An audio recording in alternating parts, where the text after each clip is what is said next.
claim may soon come to pass. Join David McCallum as we journey to new visions of the future.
The end of an era is fast approaching, and with it a warning that more than 2,000 years of prophetic vision seem to have come true within our time.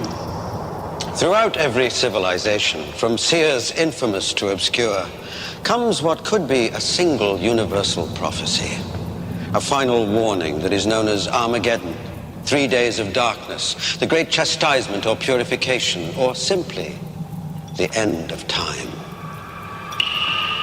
On a more positive note, if we go beyond this apocalyptic judgment, some visions of hope arise.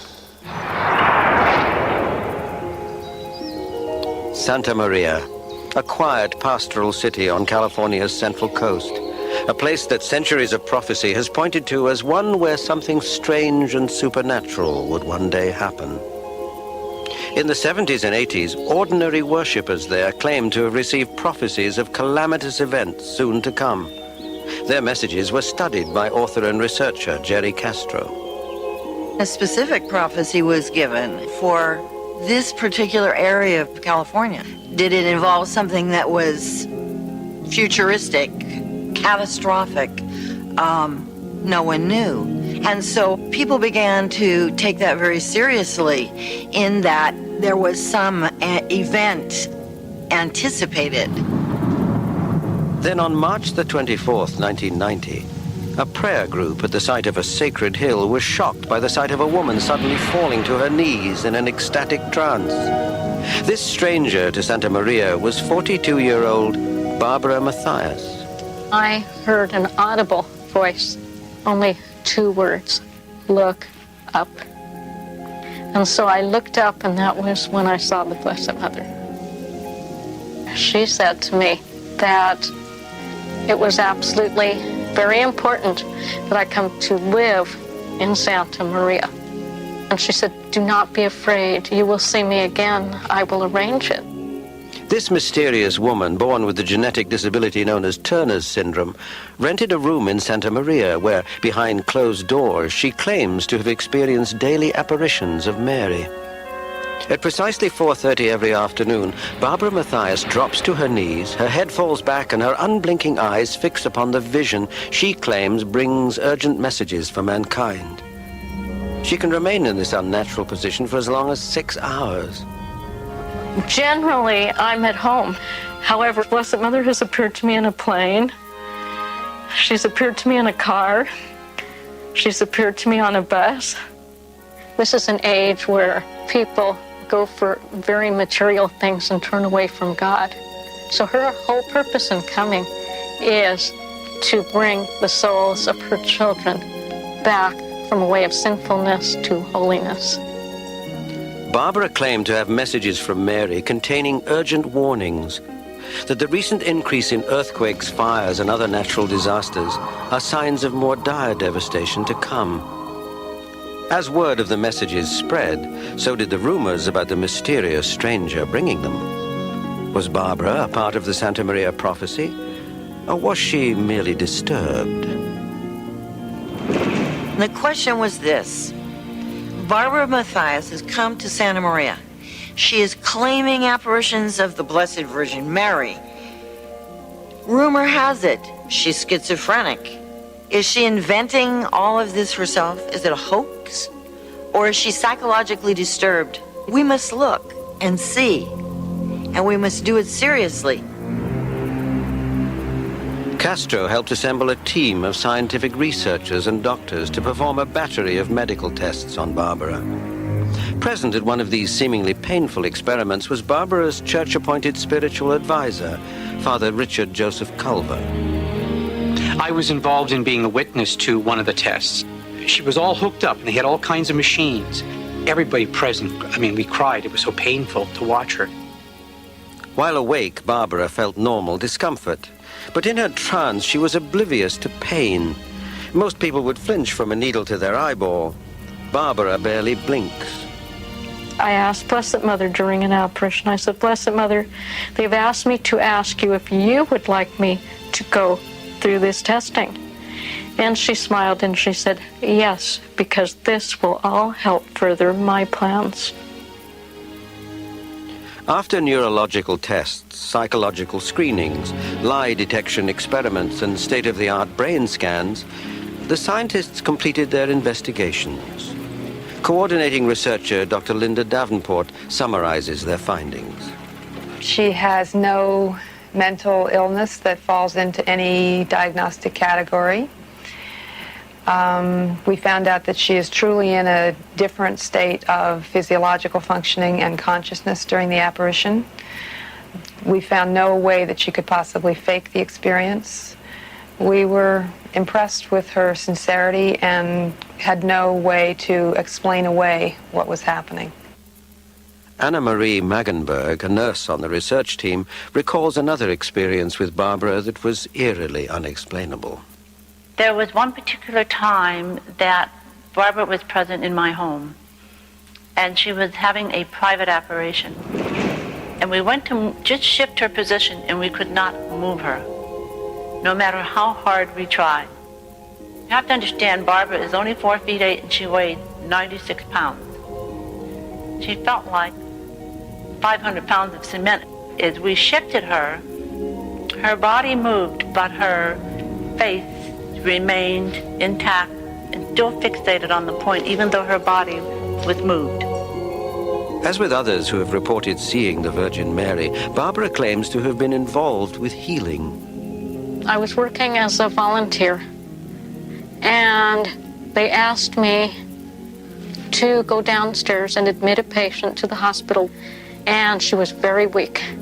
Her cancer was in advanced stages. She was bordering comatose. The medical staff gave her 26 hours to live. I got her settled in her room. She fell asleep, and as she fell asleep, I had a desire to pray. And so I extended my hands over her, and I began to pray. And as I prayed, I got an enormously hot feeling going all through my hands and my whole being. The next day, I went to the hospital not knowing what to expect. She was walking around. Her cheeks were rosy, and she said that every pain left my body. So the doctors checked her out, and the cancer is gone. Even large groups of people have reported feeling the presence of another worldly being during Barbara's apparitions. People will report that they're engulfed in a scent of roses. Sometimes people will describe a heavenly perfume. Sometimes people will report their rosaries will turn golden right in their hand. When other worshippers are present at an apparition, Barbara sometimes guides their hands to touch what they say feels like the Virgin Mary's hands and feet. 12-year-old Corinne Caswell is among those who have experienced this phenomenon. We walked in kind of during the middle of the apparition, and it was a locker room. And I was really surprised that there was an apparition in a locker room, because I thought all these holy things like apparitions happened in churches, chapels, holy places, not in a locker room. We watched Barbara, and she was just kneeling, and she was looking at a chalkboard.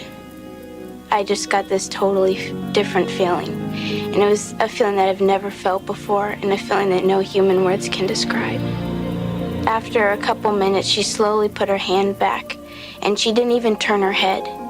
And as she slowly put my hand up, I could feel fingers of a woman touching my hand. And it was just one finger at a time, going over my wrist. And a feeling of love went all through my arm and then through my entire body. After a while, I looked up at the chalkboard, and I started to see a light, sketched out vision of a face. Then it slowly became more detailed and darker. Then I really knew, oh my gosh, it's Jesus.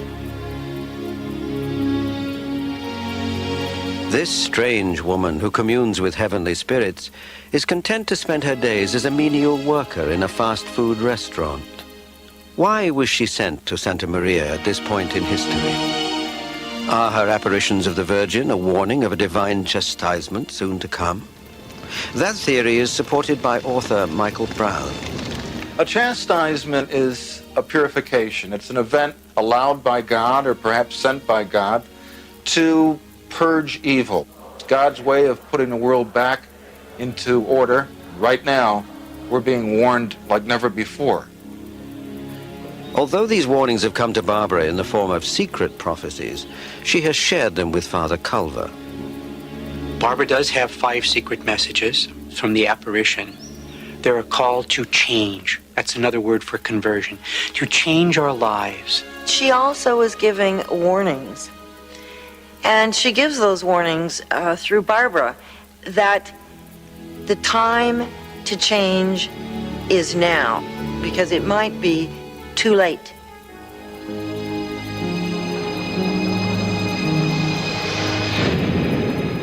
Some scholars argue that sightings of the Virgin Mary often come as warnings of bloodshed in far-off lands, such as Kibea, Rwanda, or Medjugorje, Yugoslavia. These visions are allegedly accompanied by phenomena such as healings or prophetic messages that seem almost miraculous. A married couple in Canada claimed that the miracles began at home when they least expected them. In Toronto, Canada, a 37-year-old plant manager would unexpectedly become the messenger of further warnings of catastrophe. The Lord forecast to him several events that have come true and warnings of other events in the future. He claims the Lord warned him that there were 2 other diseases being prepared by evil forces right now that would be even worse than the AIDS virus. He claims that there will be this major war again in the former republics of the Soviet Union. In 1989, Croatian immigrant Jim Singer was an upwardly mobile executive with a wife and 2 children. And if somebody would have said to me, "You are going to have an apparition," I would have said, "What was in your coffee?" I would not believe them. May the 18th of that same year began as an ordinary Sunday for the Singer family. That was the day before our 19th anniversary. That night, we got in bed. We had nice discussion, my husband and I, how we gonna spend following day.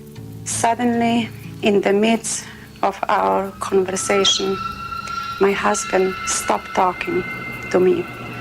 And that moment, I felt very powerful vibration all over around us.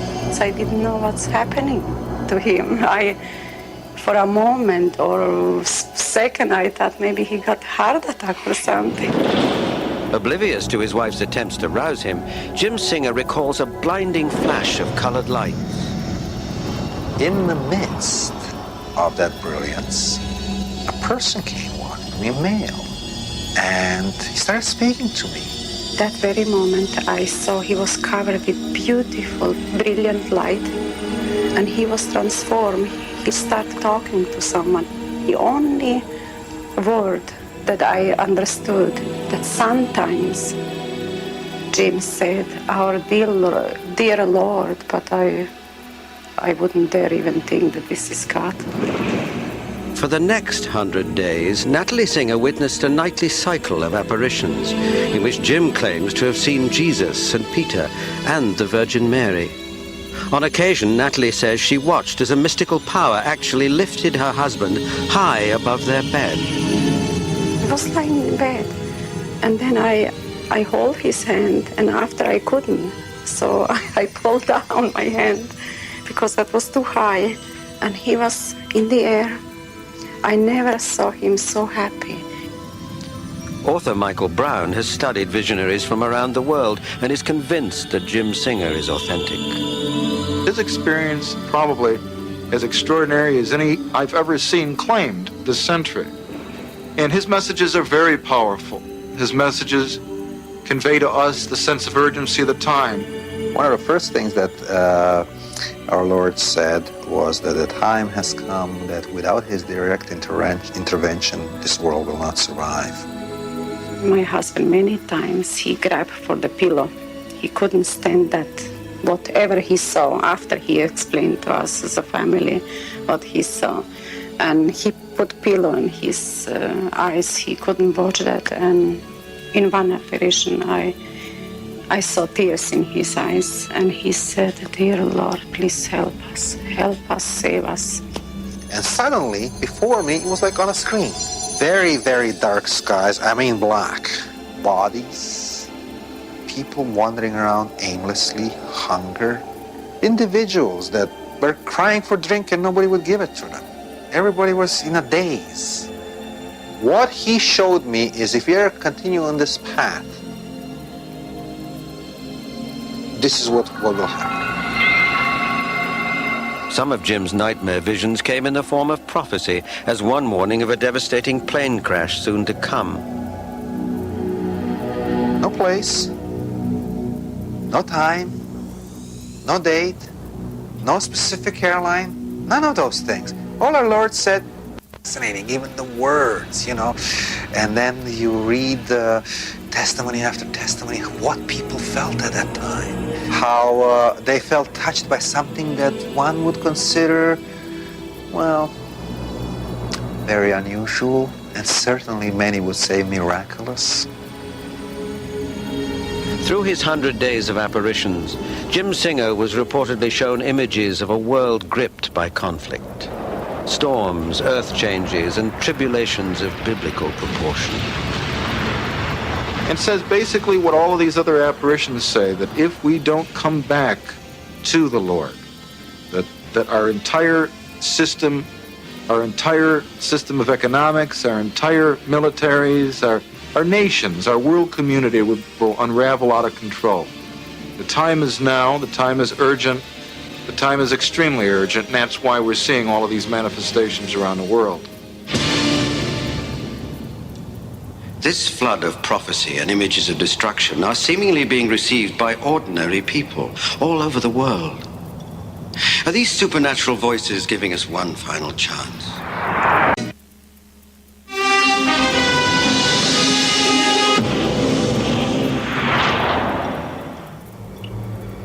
Over 100 years ago, in the city of Paris, in France, a successful author apparently used his considerable knowledge of science to foretell in uncanny detail the wonders and terrors of a distant future world.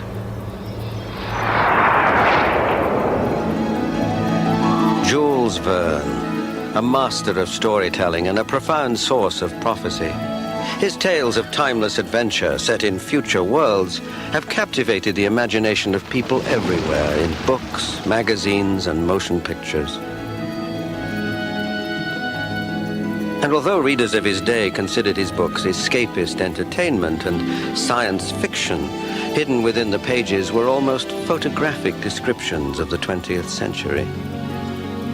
In a newly discovered century-old manuscript entitled Paris in the 20th Century, Jules Verne describes a future world so dark that his editor felt it too grim to publish.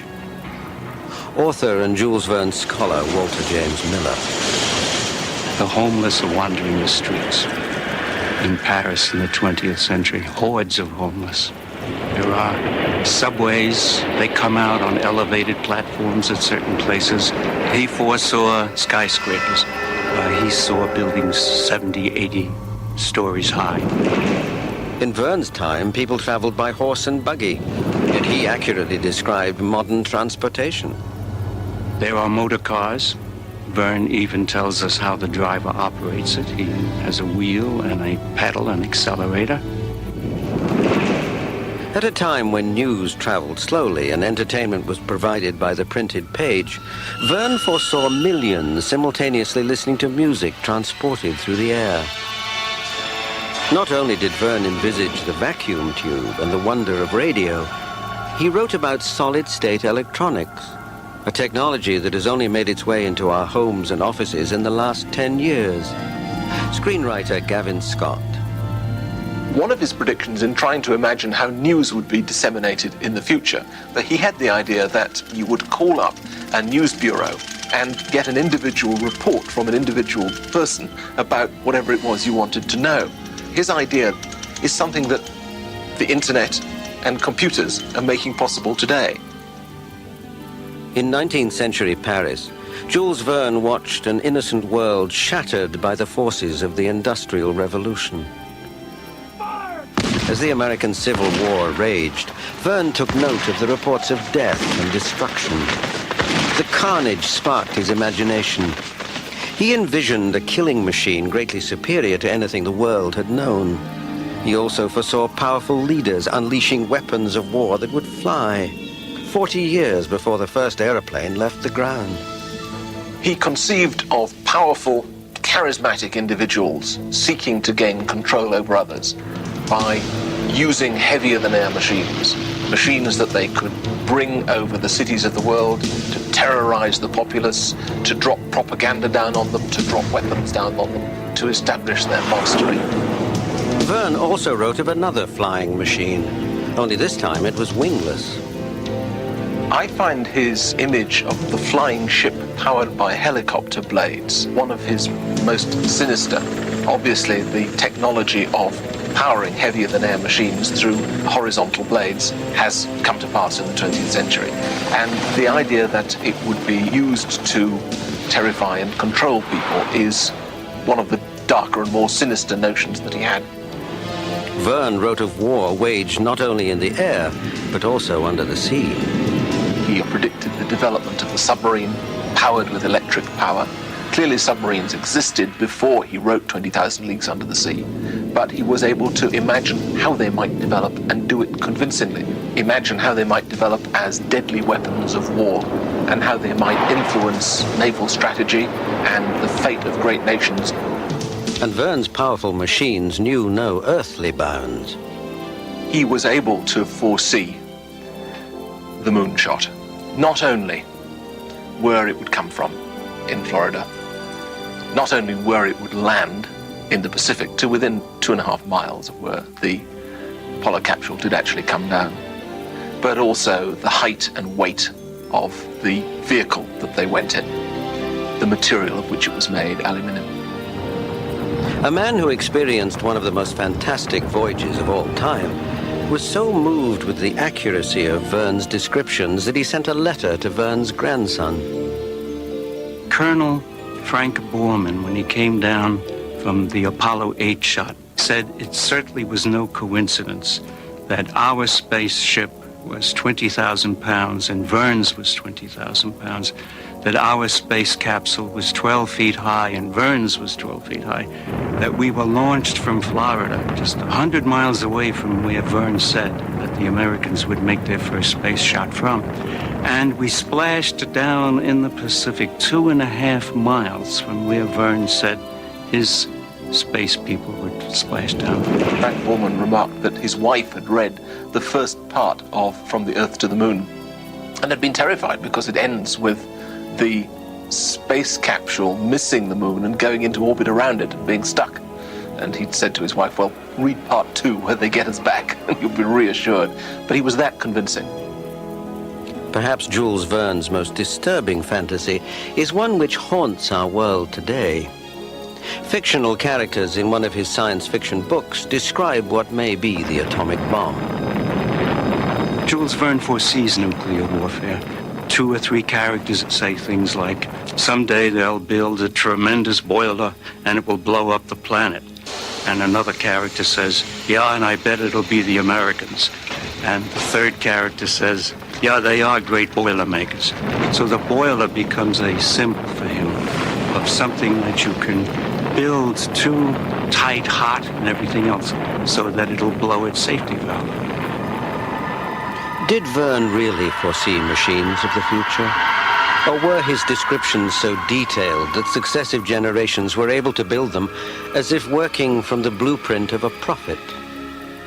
He was able to so inspire people that they tried to do the things that he had dreamt of, and thus he started to make the future happen. Jules Verne died almost 100 years ago. Yet he clearly described what appeared to be freeways, fax machines, voyages to the moon, and the atomic bomb. Could Verne's prophetic visions be merely informed scientific speculation, lucky guesses? Or are they something more profound? In 20th century America, a heavenly whisper may on occasion bestow upon ordinary people the gift of prophecy. June Gatlin claims spiritual ties reveal future events, as the death of a president, the freeing of Nelson Mandela, and the breaking apart of the Soviet Union. From the very beginning, June showed signs of a gift that would come to dominate her life. She reportedly was born with a thin membrane or veil over her face, a traditional African omen of psychic powers. Prophet June Gatlin. They have the ability to see beyond the veil. And so they have precognitive abilities, paranormal abilities. Even as a child, June possessed a powerful gift. Author Joyce Knoll. There are people who are especially blessed, who are in touch with their gifts from the date of their birth. June Gatlin was a prophet and a healer at an early age. June soon learned that healing others could mean harming herself. By age 3, she was reportedly besieged at church by sufferers seeking salvation by touching the child prophet. When they touched me, I would be very uncomfortable because I could feel energy or something moving from me, so I didn't want them to touch me. She would faint or feel ill because she absorbed their feelings, their pain. But they would feel better, and I didn't. I was uncomfortable. I hated it.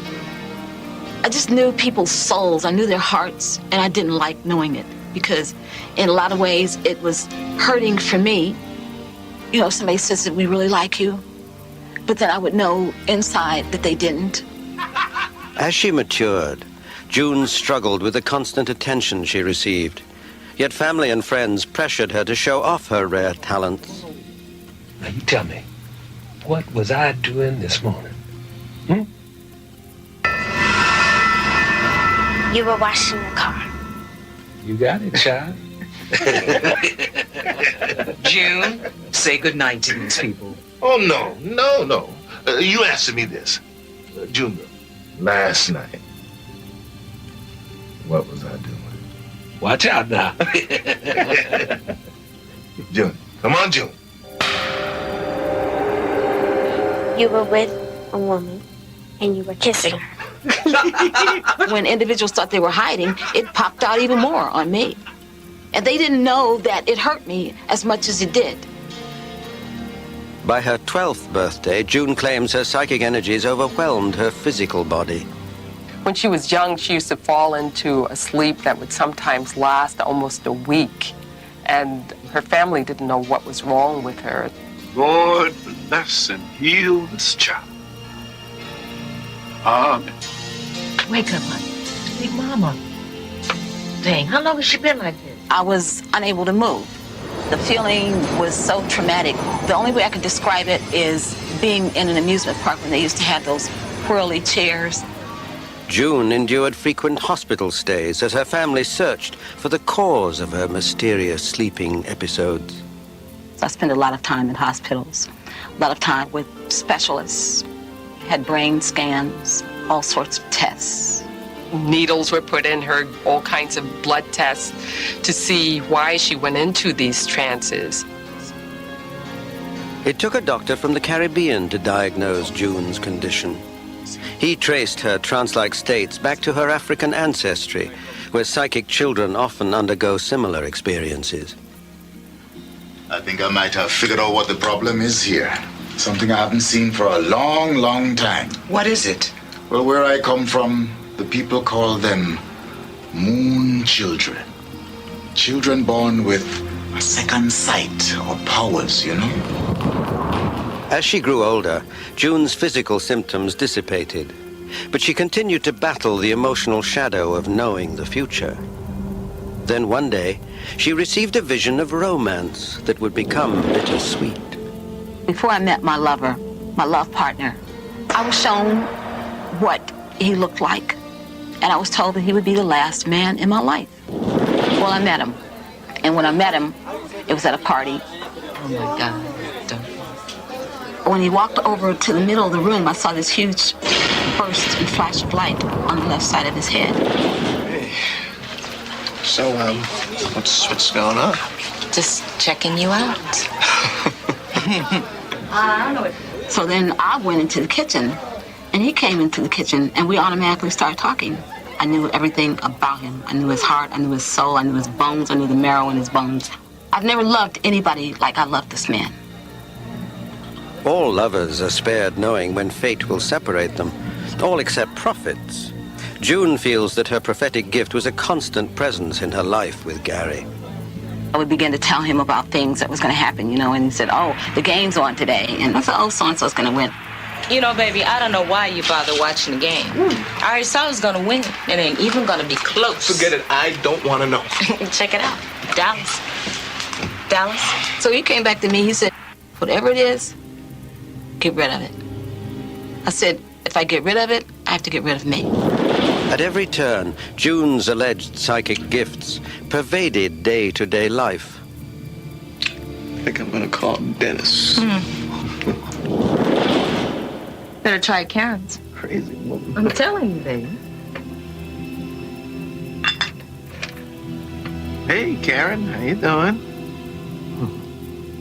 Hey, listen, you wouldn't know where Dennis is, would you? Hey. How'd you know I was here? I would see things that I was supposed to see. I would see things that I had to see. What June saw was a wrenching vision, a desperate secret eating away at her soul. So what's wrong? Nothing. I'm fine. You're not acting fine. You're eating my apple. So they're okay? I paid for it.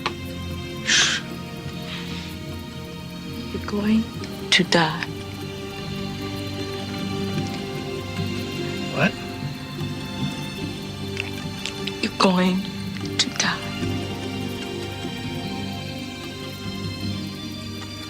June struggled to block images of Gary's death, but she was compelled to continually experience the anguish of losing him forever.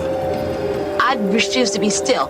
If I kept moving, then I wouldn't have to hear or see anything. Time had run out. Gary's fate was sealed. I wanted to know where Gary was, and I saw his feet dancing in a party and everything, so I called a mutual friend of ours. I said, were you at a party last night? I said, was Gary there? And she said, yeah.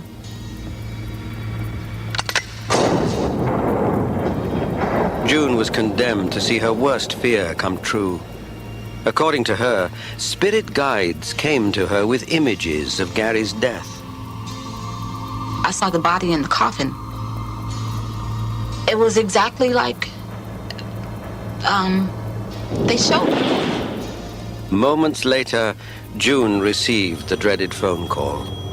And somebody called, and I said, don't tell me anything. She said they found Gary dead. So, that's that. June claims her otherworldly messengers brought her a comforting image of final peace. I felt this thing, like, in the left side of my temple, and they said instant death, no pain. Call his family and let them know. In her last psychic vision of Gary, she claimed spectral presences prepared his body for a journey into the afterlife. And I watched luminous light beings, and they were standing around, and they were, it was like the body was being purged. Today, June seems at peace. She claims to use her psychic gifts to help others with personal matters, but she also focuses on global concerns. She sees mankind facing profoundly difficult problems. It's been a very Frankensteinish type of world that we as a people have created. By 1997, 1998, there's going to be a lot of turmoil, a lot of trauma, where people are going to become more violent in regards to their beliefs. There's going to be a lot of upheaval in regards to Mexico. This country will self-destruct. But June also sees a future of hope and promise, both for mankind and the world. But things are really going to turn around. We're going to see masses of people within this nation, and especially in European countries, working to help to cleanse the environment. And so there's going to be more concern, more involvement of everybody to save the rainforest. These things are coming about simply to give individuals an understanding of respecting life, respecting other humans, and what we have to do to make this world a much better place. One look at the fire in June Gatlin's eyes, one look at the light in her face, and you can see something special burning within. But life isn't always easy for a person with such a gift. Sometimes you can see more than you want and know more than you need. Perhaps it's that way with all prophets. Coming up next, a seeress of the 1800s who foretold the destiny of the world.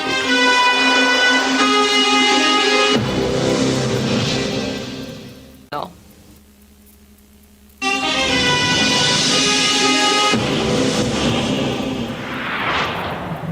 The Bible was written a long time ago.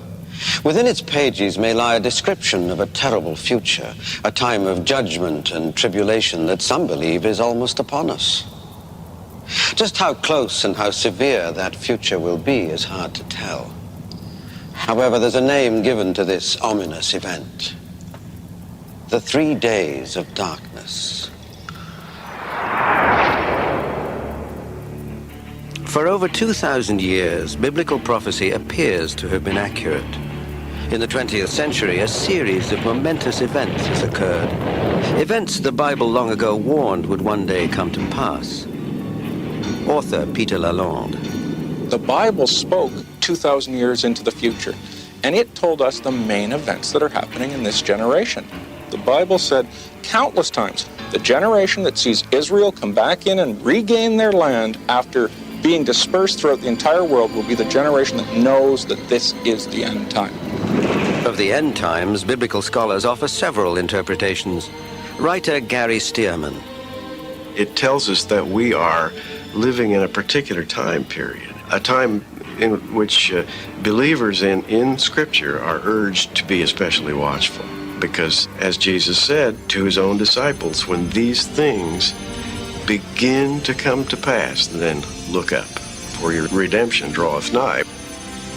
Exactly what signs will usher in this time of tribulation for now remain a mystery. But some interpretations of the Bible may yield clues. Author Joanna Michelson. No one single event can really pinpoint the fact that it's the end times.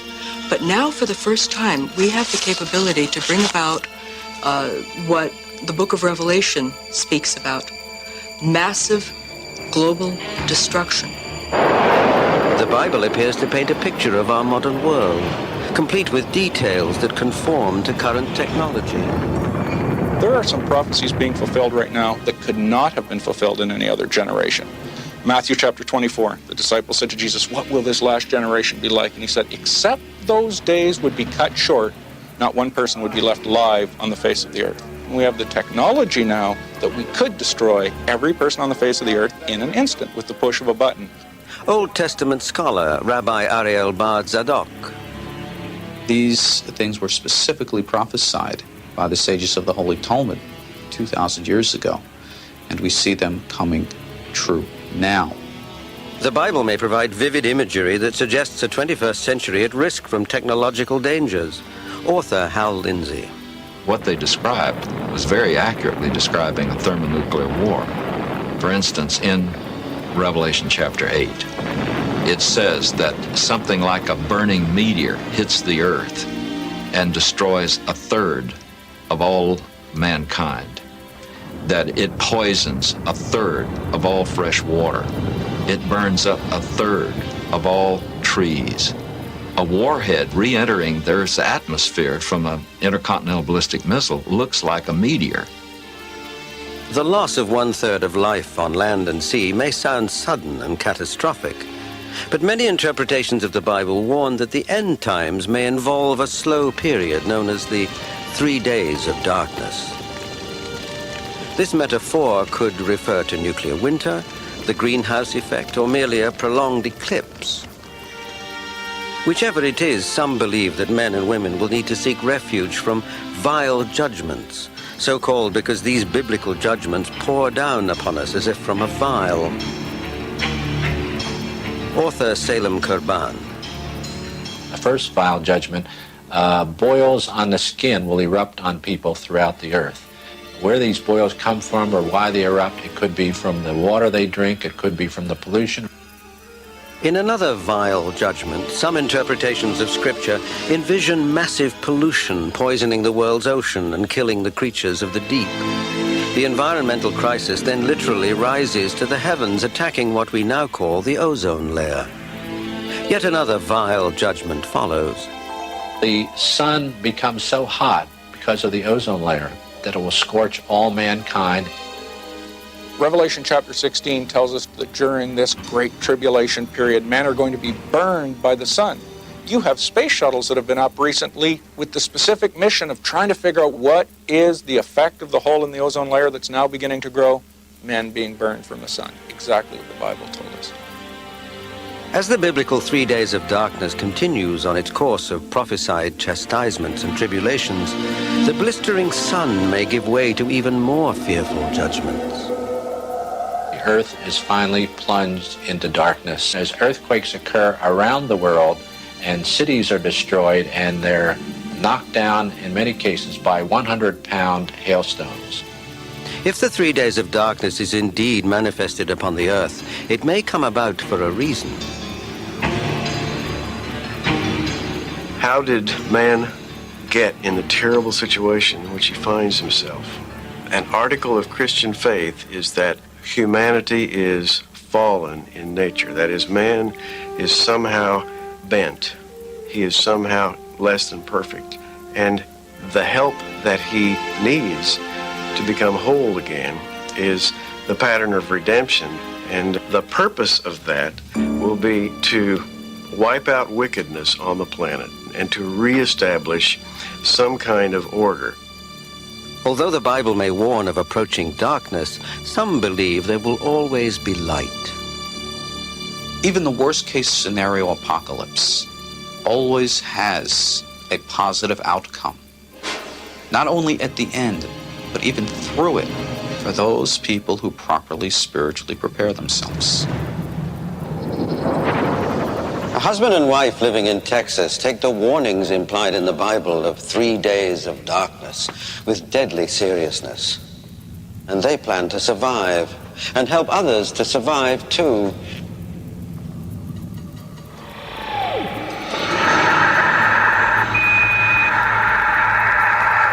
Location is 25 kilometers east of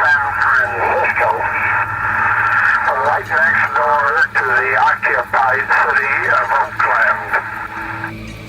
Byron Kirkwood is rehearsing for what he believes will be a time of upheaval, a time when all normal lines of communication are disrupted and maybe only ham radios link the survivors. Byron and his wife Annie believe that our planet is headed for a biblical event not unlike the 3 days of darkness. They feel that survival may require preparation. Operating from their home in suburban Texas, they have built a mail-order business offering survival supplies and information. All I've done is try to pull together the information provided by other sources, including the predictions of Nostradamus, Edgar Cayce, and psychics and prophet like this, try to paint a picture of what may happen so that we can physically prepare for this. Although these prophets appear to share a vision of the near future, they differ on the exact form it will take. There's no predictions that say that any place will be completely safe. Between now and the end of the century, we'll have increasingly large storms, tornadoes, earthquakes, mudslides, forest fires, many of those same things that you can open a newspaper or turn on the news on the TV and hear that are going on now. The Kirkwoods worry that natural or man-made disasters will disable emergency services of fire, police, and ambulance. If they're right, there will be a need for everyone to become self-reliant and help others. You won't be able to pick up your phone and dial 911 and have the emergency technician show up to help you. So if you're sitting there waiting for the government to show up and take care of everything, you're going to be awful lonely. You're going to get awful hungry and awful thirsty. When disaster threatens, the Kirkwoods advise activating a survival plan, and the first step is to have the necessary supplies at hand to counter the crisis.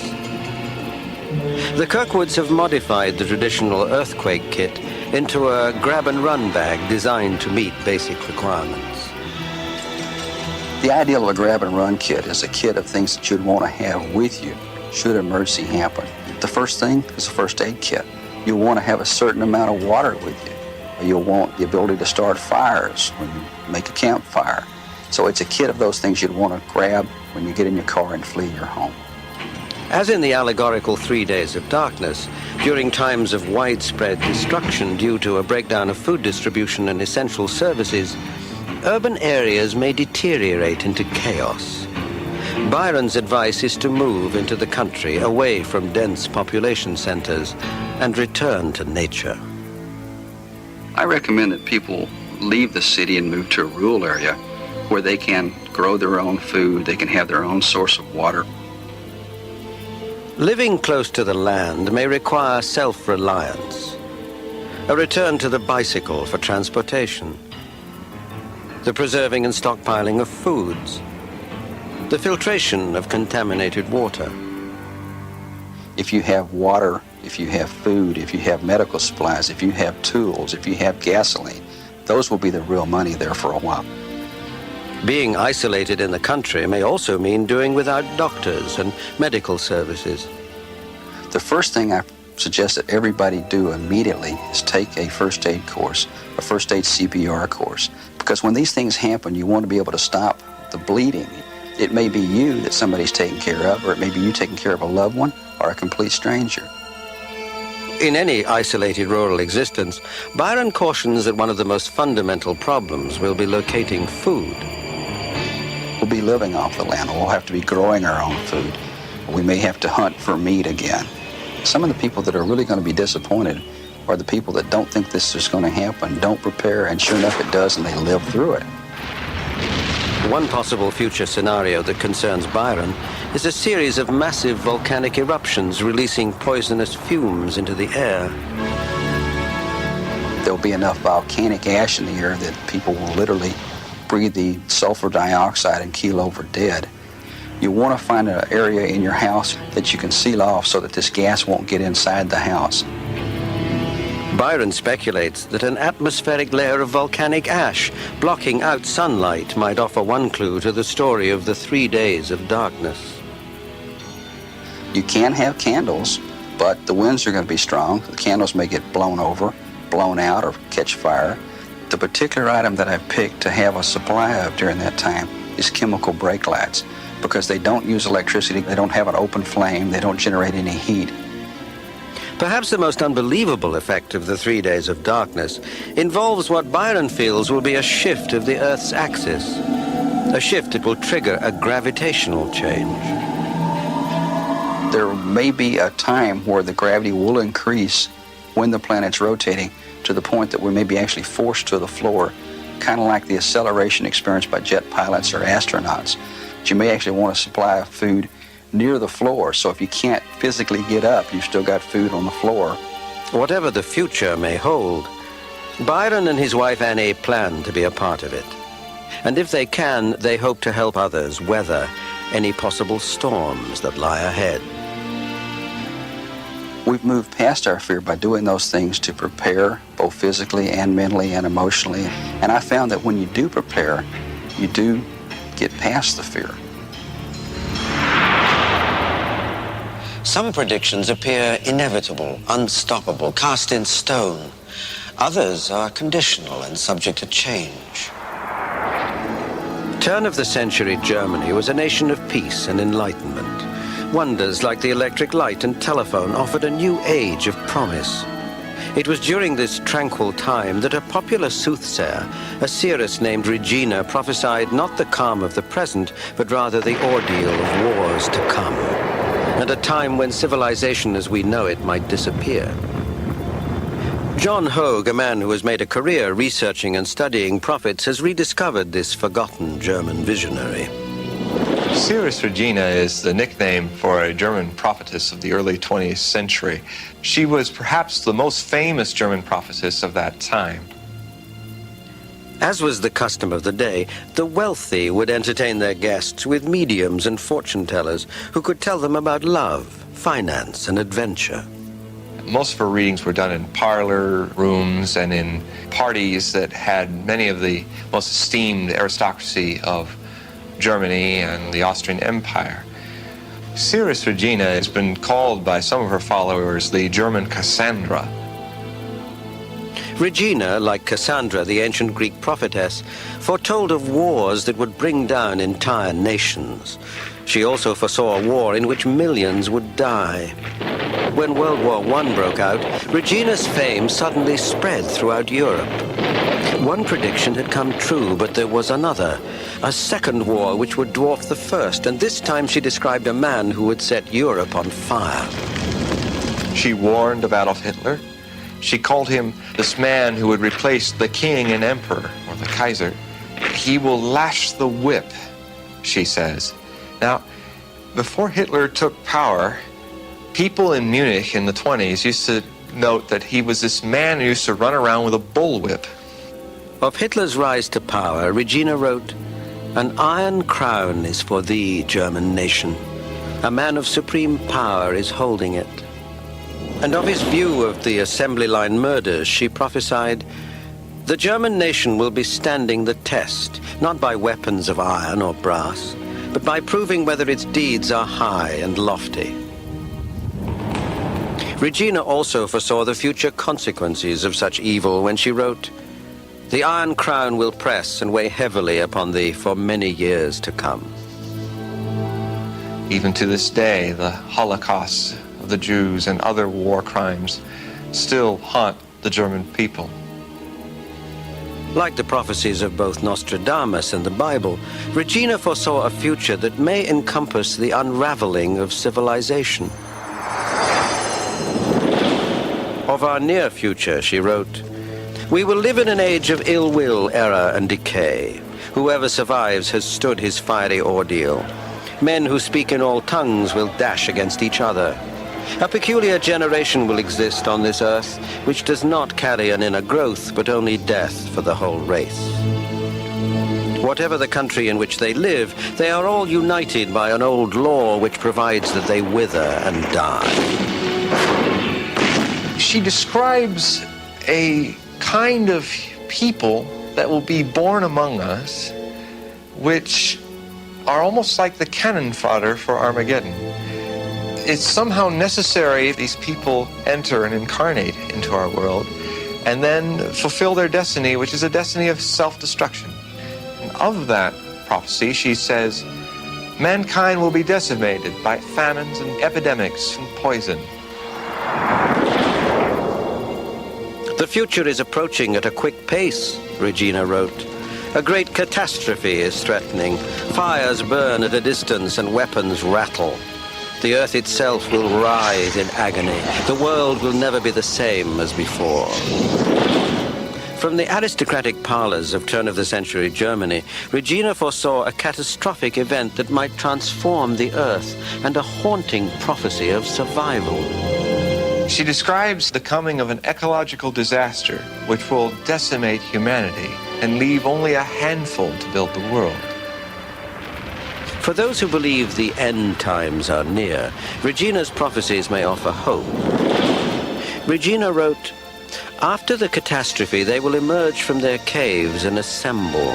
Only a few will be left to build the new world." How would a handful of mankind survive? In caves? Or perhaps in shelters underground? It's believed in Regina's final prediction she has described exactly that. She writes, "The old eternal law induced them to dig their own graves. They're digging them also for their souls. When the sun will rise again over the graves in golden glory, a new generation will arise in the course of time and create a new mankind."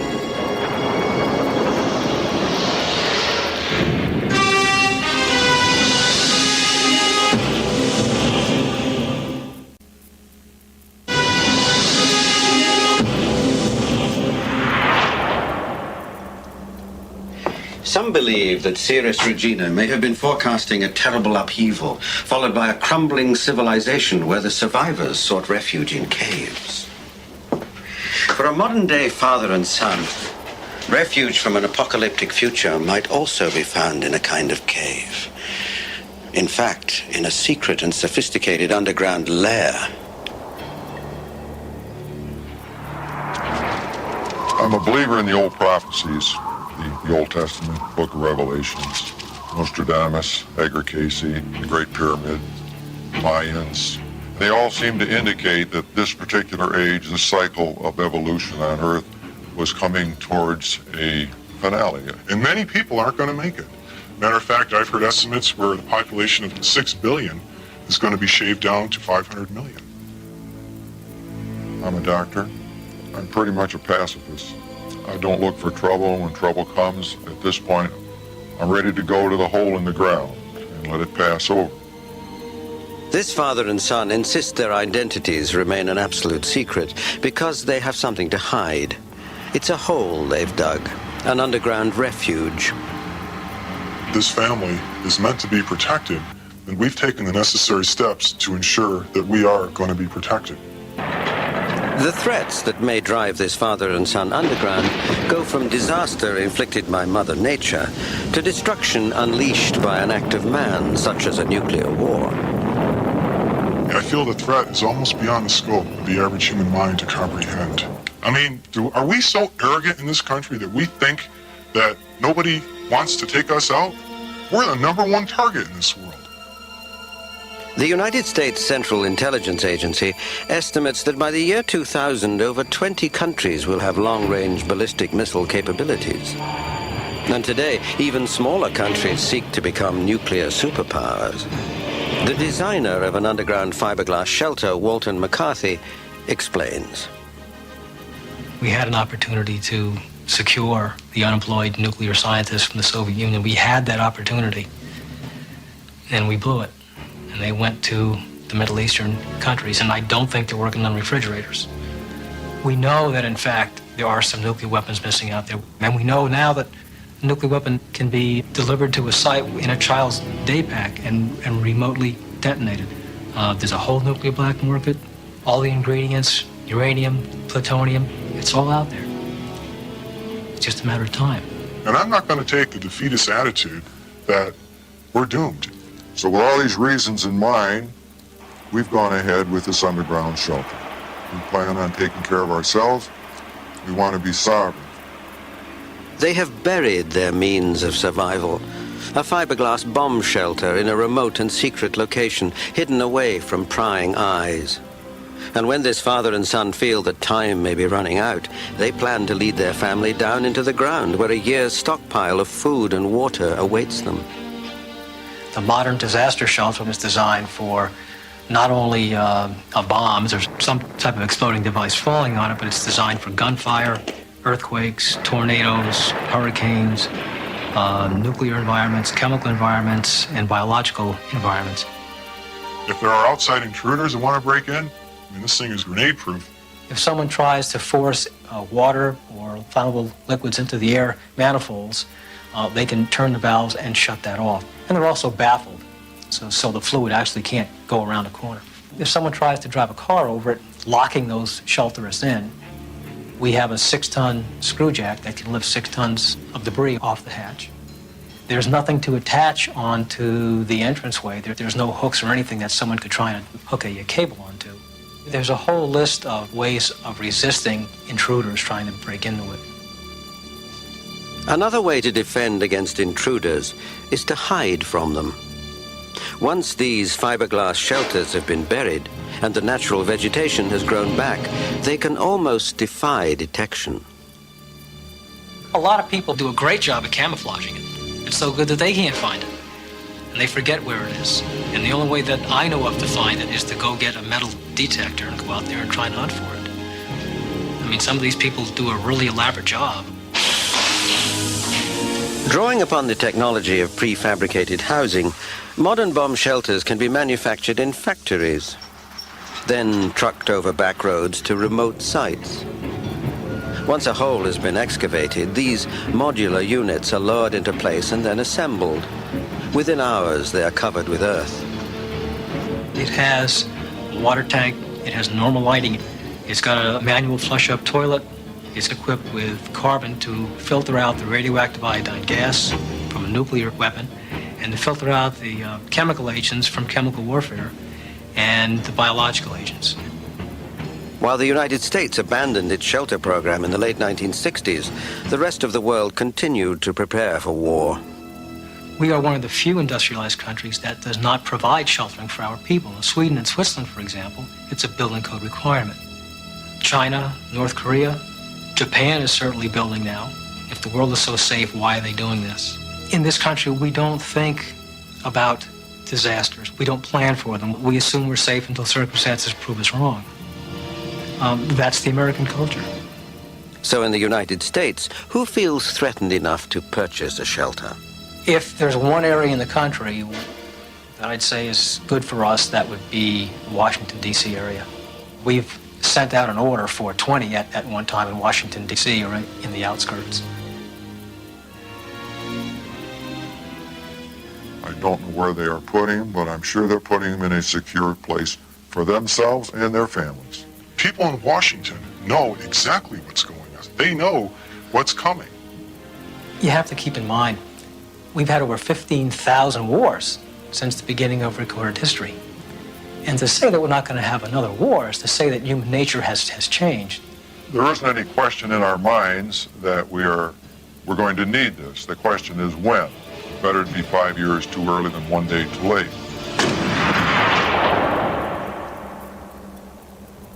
The cost of a subtech shelter is less than that of a luxury automobile. But will we need to tunnel beneath the earth in order to survive? More importantly, if we do, what kind of world will be waiting for us when we crawl out from under the ground?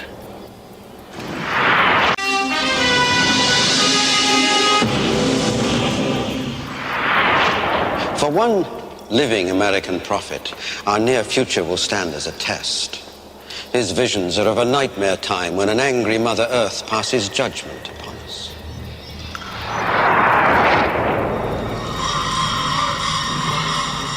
John Running Deer is a man caught between two worlds. A resident of Long Island, New York, he is a Native American who carries on the age-old mystic tradition of the Shinnecock tribe oracle. But John is also a modern man. He works in the aerospace industry and flies for the Civil Air Patrol. Over the last few years, John has combined the predictions of the prophets Nostradamus and Edgar Cayce with the teachings of Shinnecock elders and images of a future world that have been revealed to him through his spirit guides. Everyone does or has spirits who watch over them. And it's these spirits that guide us and tell us things that we need to know. Recently, John Running Deer experienced a premonition of a continent vastly altered by natural forces. Traditionally, the Shinnecock don't discuss their spiritual affairs, but John felt compelled to share his urgent warning. You are going to be seeing horrendous storms. They started last year. They will increase in magnitude and frequency for the next 4 years. Those are the cleansing storms that will be cleaning the earth, getting ready for the bigger changes that are coming. John has deciphered this vision to be a critical warning from the world of the spirits. The spirit world telling puny man it's time to start paying attention to what we're telling you. We as people have not learned to live together peacefully. We have not learned to live together in harmony with the earth. Therefore, this continent of ours has to be cleansed. If you pay attention to the things around you, you can survive these changes. With guidance from the spirit world, John Running Deer has produced an atlas that depicts a North America drastically altered by violent forces. But John's not alone in forecasting geological transformation. Futurists Laurie Toy and Gordon Michael Scallion have both predicted traumatic earth changes in the United States landmass that bear an eerie similarity. In each person's map, the west coast is lost to ocean, the Mississippi floods, and the east coast is dramatically altered. The coastal areas will be changed dramatically. The west coast because of earthquakes and landmass losses. The east coast partially to earthquakes, a great deal to floods. Once the earthquakes happen in California, the only thing that will be left of the entire San Francisco area on the west coast will be the north end of the Golden Gate Bridge. What will be left of it will be the north end with the cables hanging down in the water like the arms of an outstretched robot. Prior to the earthquakes, John foresees violent volcanoes erupting in the northwest. Before the major quakes happen, there will be more volcanic eruptions in the northwest. So I feel that Mount Rainier will erupt, and it will be probably in the spring of next year or the following year during heavy rains, much the same way as Mount St. Helene did. According to John, his spirit guide forecasts the onslaught of level 6 hurricanes that will deluge, then drown the great city of New York.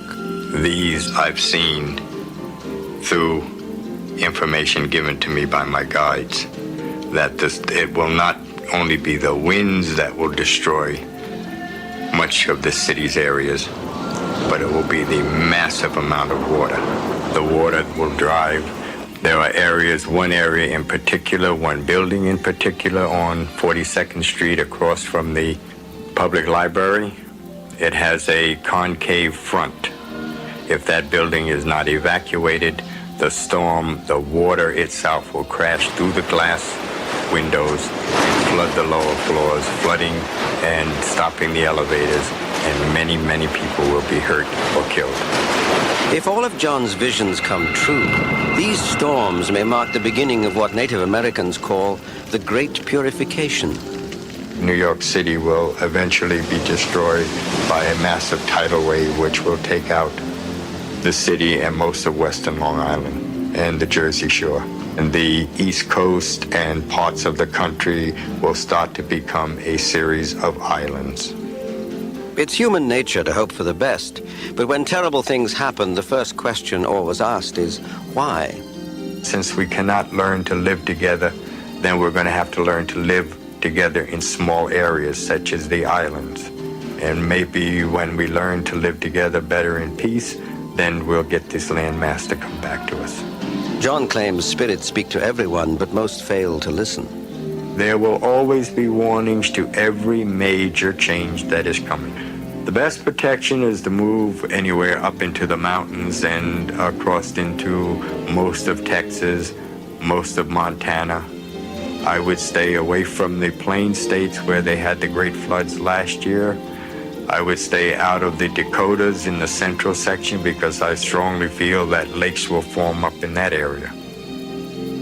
John contends the warnings of the spirits are conditional. If we pay attention, tragedy could be avoided. If you live in those areas and you see these changes coming, then take the hint and get out and move to safer areas. Because if I'm right, you could be lost. If I'm not right, then you have nothing to worry about.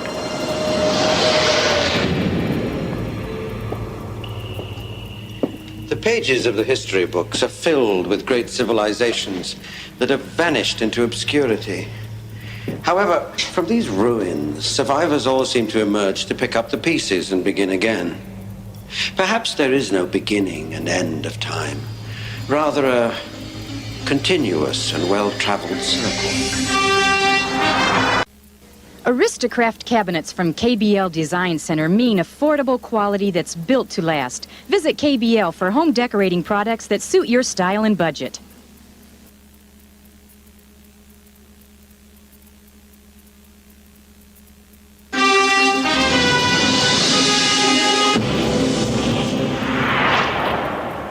Scattered across the villages of Central America, a race of prophets has existed for over 2,000 years. Their predictions seem to have been strangely accurate. They have seen our generation of mankind hurtling to what may be catastrophe. Reportedly, their calendar marks the precise day of our destruction. The end of time is near, says the ancient wisdom of the Mayans. Anthropologist Barbara Tedlock. On December 21st, which is the winter solstice in the year 2012, the Maya have prophesied in their books that go back to the 1st century BC that there will be a change, a very large change. We will enter the 5th age. The 5th age may mark the end of history. It's the final cycle of a pattern the Mayans believe is repeated throughout the eons and terminates in the year 2012. Anthropologist Dennis Tedlock. What happens in each of the Maya creations and destructions of the world is that lots of the beings that belong to the previous world survive. They go on living, and they serve as a sign to the next people who come along of what happened to those who forgot the calendar. The Mayan calendar is rooted in historical events. As each cycle of time repeats, happenings of the past serve as omens of the future. Author Scott Peterson. Calendar priests would record the important events of their time on long books made of papyrus. That was the way that they could then predict what would happen, let's say 400 years in the future. They would look at what happened 400 years in the past and use that as a guide to the future. The Mayans practiced an ancient form of astrology, using birth dates to guide their entire lives. If you were born on a certain day, that would be your fate. If you were born on a day that said you were a doctor, then you were a doctor.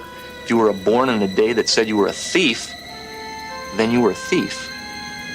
Mayan prophecy has foreseen not only the fates of individuals, but great events of mankind. Their sacred writings may have warned of a conquering army that would invade from a far-off land. Professor of Anthropology David Friedel. There were events going on at the time the Spanish were first exploring Mexico that would lead one to believe that, in fact, prophecy was being realized. The predictions and prophecies in the Chilam Balam speak of the end of the Maya time and the beginning of the time of the foreigners. Those foreigners committed the great sin that eventually destroyed each cycle of Mayan history, the sin of arrogance. The Mayans believed everything is sacred. When you don't recognize that everything is holy and everything is sacred, then you lose track of your own place in the scheme of things.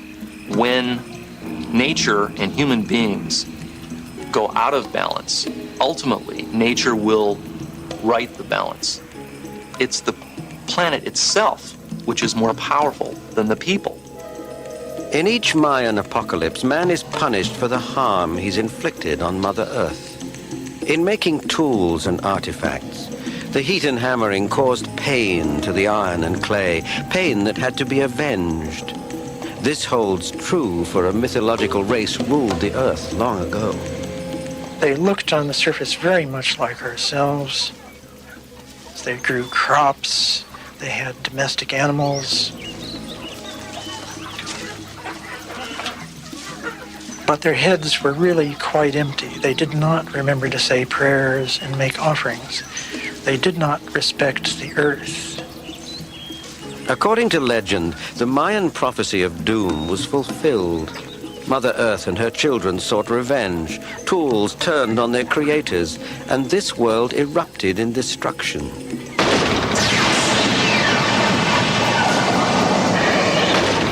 Everything the people had made, all of human technology, and that included their domestic animals, rose up against them. Their dogs now talked to them. Their turkeys now talked to them and lectured them about what they'd been failing to do.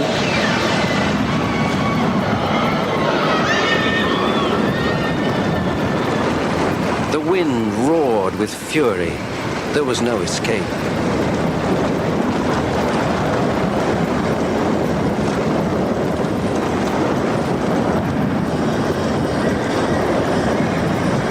And the earth rose up against them, and their houses caved in on them.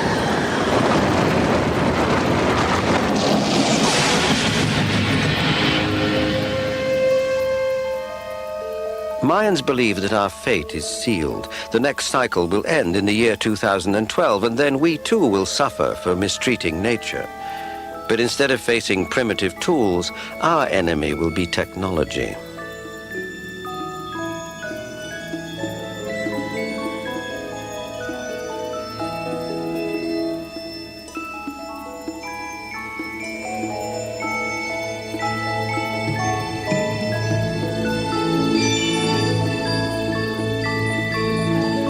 After the final moments of calm, our peaceful world may end.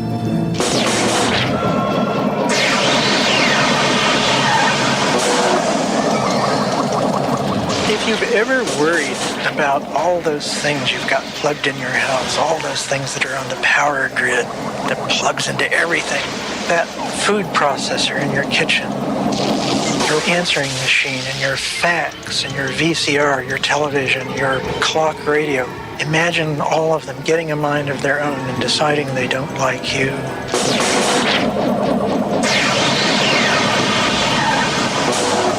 So the time then to worry about all of these things happening is December 21st, the winter solstice in 2012, according to the Maya prophecies that were written in the 1st century BC.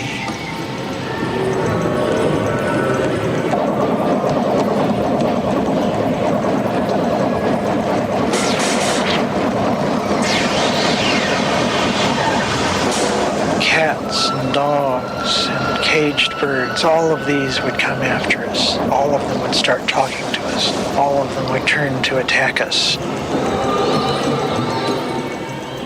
In the previous disaster, it was just tortilla griddles, stone griddles on a fire. Now it could be your waffle iron flying in your face. You're putting stuff into your food processor, and the first thing you know, it's processing you.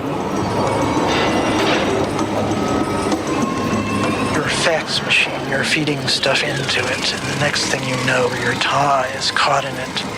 Those are the kinds of things that could happen when everything we've made gets a mind of its own. Some consider the ancient Mayan calendar the most accurate ever devised. And unlike ours, which concentrates on holidays and phases of the moon from here to eternity, the Mayan calendar has a final date. December the 21st in the year 2012. A day that just might be the last day of our world.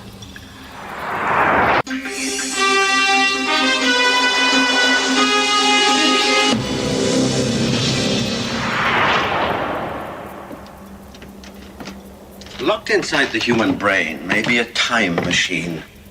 For many years, therapists have used hypnosis to allow patients to visit the past. Reportedly, some of them have spoken in long-lost ancient tongues or dredged up name and events that have lain forgotten for hundreds of years. Well, if it's possible to travel backwards through past life regression, why shouldn't the future be within our reach? In the course of hypnotherapy, doctors chanced upon a stunning phenomenon.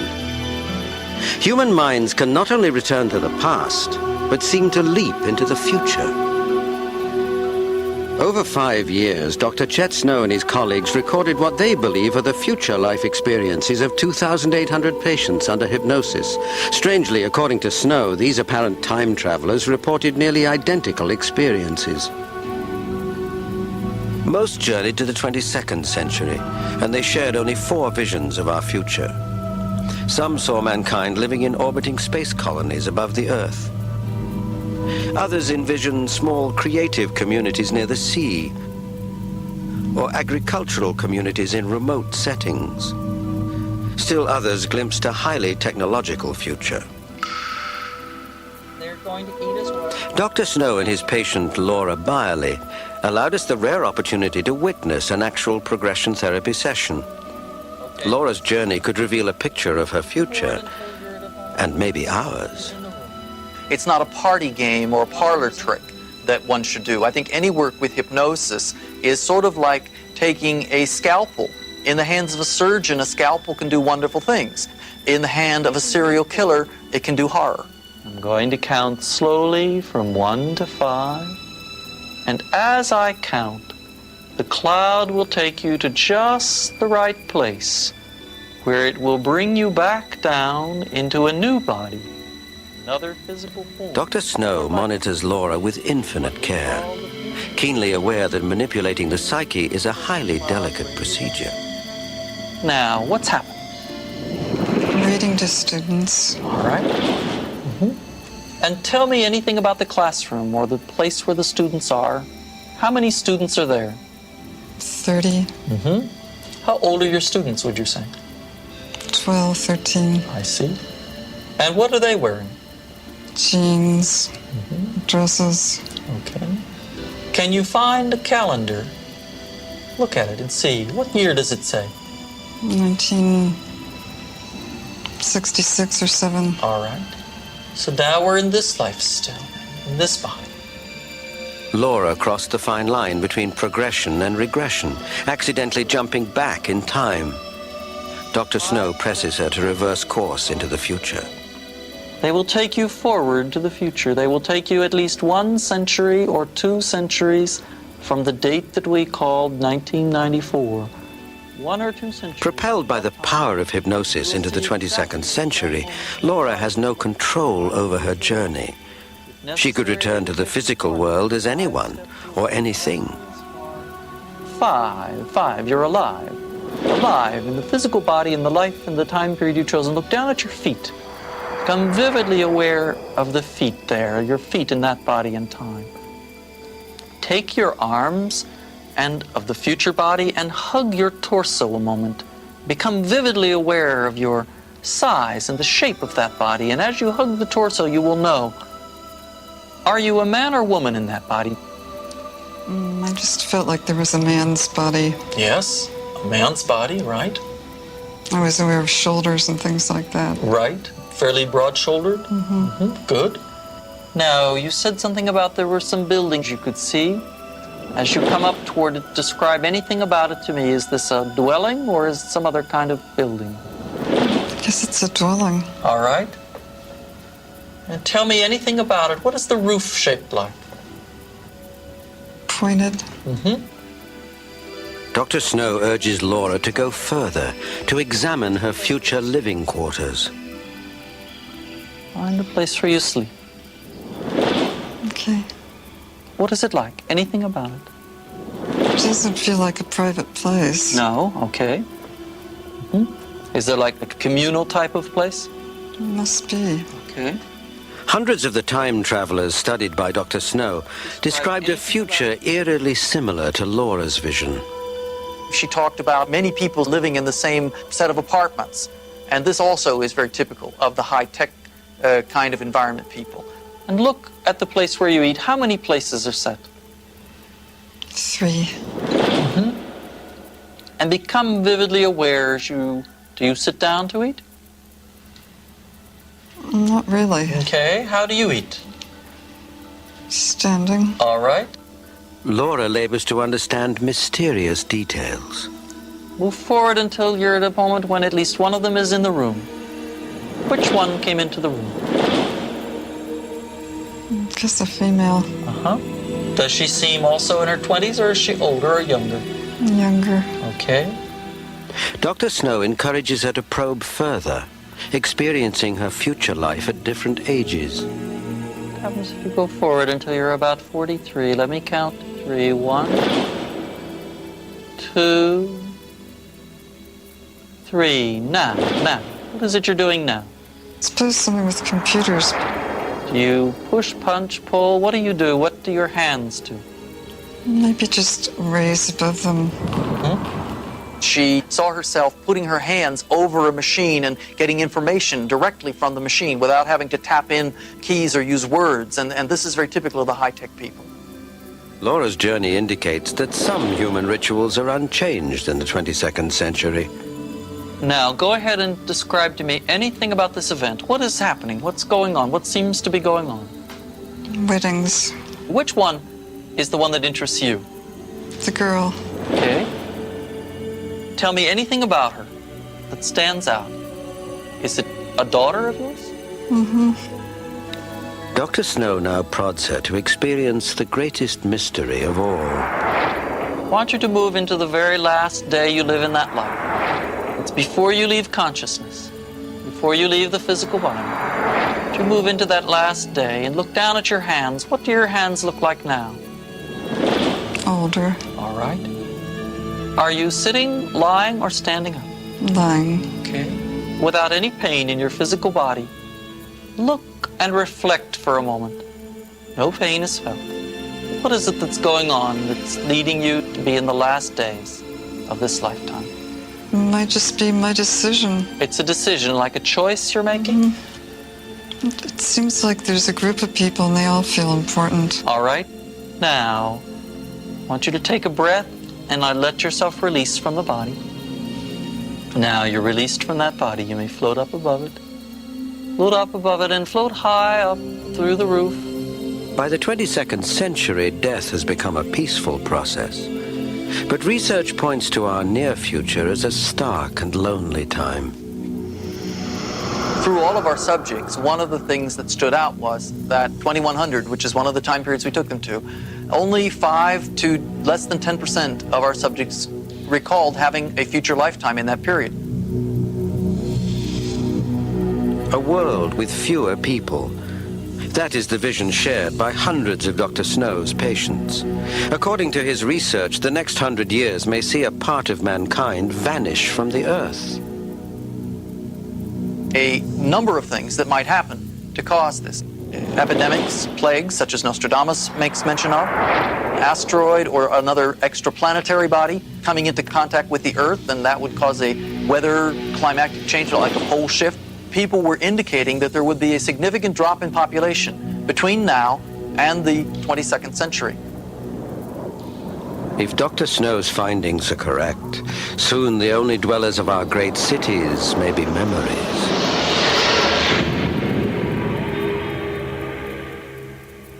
When we picture a prophet, a sage entrusted with the secrets of human destiny, the image that comes to mind is that of an old man with a flowing white beard seated in a candle-lit room reading from an ancient manuscript. In the real world, a prophet can be the neighbor next door.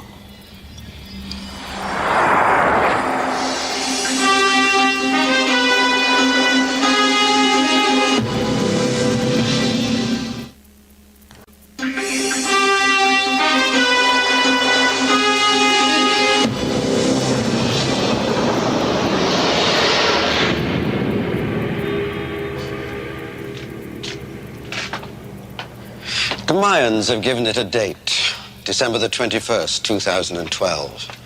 From biblical writings comes the 3 days of darkness. Jules Verne made Doomsday nothing more than science fiction. while John Running Deer spells it out as plain as day. From visionaries to seers, the warnings are coming together like the pieces of a terrible puzzle. Many are listening to these warnings, and more are preparing. But no prophecy is without hope. For almost every prediction of disaster and destruction comes the promise of renewal and rebirth. And ultimately, we are the creators of our own future by the choices we exercise today.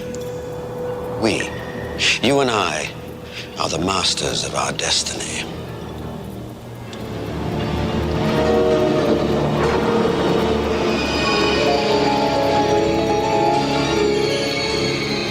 To order a copy of Prophecies 4, call anytime, 1-800-333-3362, $24.95 plus $4 shipping and handling by priority mail.